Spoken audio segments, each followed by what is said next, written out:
বন্ধুরা, কেমন আছো? এত সেজে গুজে কোথায় যাচ্ছি আমি? সঙ্গে থাকো, সব জানতে পারবে। এই যে টোটোতে উঠে পড়লাম আমি আর আমার বড়দি, তারপরে চলে গেলাম একটা বাড়িতে নিমন্ত্রণ খেতে। আমি আর বড়দি বসে আছি, আর তোমরা তো জানো এই পাতা পড়ে গেল, জলও পড়ে গেল, ভেজিটেবল চপও চলে আসলো। মানে আমি বুঝতে পারছো তো, আমি খেতে চলে এসেছি সরাসরি প্রথম পাতে একেবারে। তারপরে কি কি হচ্ছে দেখো, সাদা ভাতও পড়ে গেছে, তারপরে ডাল পড়বে, কত কিছু পড়বে, ডাল, আলুর চিপস ভাজা, পনির। আর আমি তো জানো খেতেই ভালোবাসি, আরেকবারও বলে দিচ্ছি। আর খাওয়া দাওয়া শুরু করে দিলাম।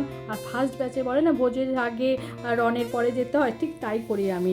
খাওয়া দাওয়া করছি, একটু নিজের ছবিটাও তুলে নিলাম। তারপরে পড়ে গেল পাবদা মাছ, সেটা খুব টেস্ট ছিল। ঝোল নিইনি কিন্তু, সর্ষে বাটা চলে আবার পেট টেট কামড়ায় যদি। তারপরে পড়লো রুই মাছ, কাতলা মাছ যেটা বলি না কি জানি কী মাছ, কিন্তু পেটি মাছ নিয়েছি, ওটারও ঝোল নিইনি। খুব তৃপ্তি করে খেয়েছি, থালা পরিষ্কার করে করেছি, চাটনি, পাঁপড়, দই, মিষ্টি সব খেয়েছি, থালা পরিষ্কার। কিন্তু তোমাদের বলতে ভুলে গেছি, আমি একটা শ্রাদ্ধ বাড়িতে খেতে এসেছি। যাওয়ার সময় বড়দি বললো, যার শ্রাদ্ধে খেতে আসলি তার ছবি তুলি না। এটা হলো আমার দাদুর শ্রাদ্ধে এসেছি বন্ধুরা। বাই।